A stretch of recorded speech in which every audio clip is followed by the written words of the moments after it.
Yo, what up? It's a tip of the week, and today we're going to discuss a case when the roots of a first molar are sitting 3/4 of the way into the sinus. So this is a case I had yesterday. It looks very similar to that. But the main thing is what you want to do is this: go over all the pros and cons and alternatives with the patient. Don't get into a case and once you're done, oh, by the way, Mr. John or Mrs. John, this is what happened. Don't do that. Next thing you want to do is make sure you get the patient profoundly numb. I use lidocaine on the buccal, septicaine on the palatal, basically half a carp for both, and I just went ahead and injected it there. From there, this is what the tooth actually looked like. You could see the sinus present there. I went ahead and I took off the crown completely. It makes it a lot easier. I know you're probably freaking out like, oh my goodness, if there's no crown, I'm cooked. Well, don't think about that. You always want to use a rear exhaust handpiece. It makes life so much easier. Plus, I don't know about you, but I'm like blood splattering my face. It doesn't taste nice. I'm playing.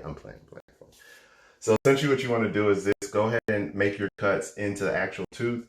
You can see these dots here. I actually go into the sinus, into the tooth when I'm making my cuts. Now I'm not cutting up the sinus. I'm just cutting into the actual tooth as if I'm here.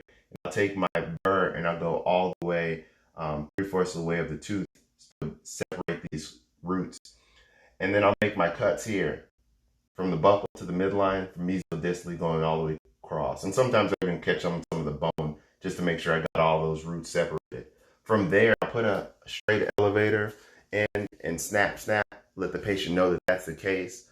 Once I take those roots out separately, I'll go ahead and check the patency of the sinus to see if it's actually closed. I'll put my fingers over the nose and have them blow, and I'll check with a mouth mirror. If I see any bubbles in the sinus, then we have patency.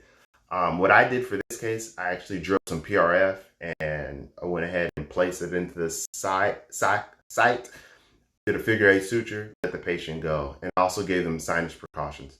So this is exactly how I ended this case. My focus is for you to smile after surgery. If you have any comments or concerns, put it in the description box below. I'd love to have this conversation with you. Make it a good one.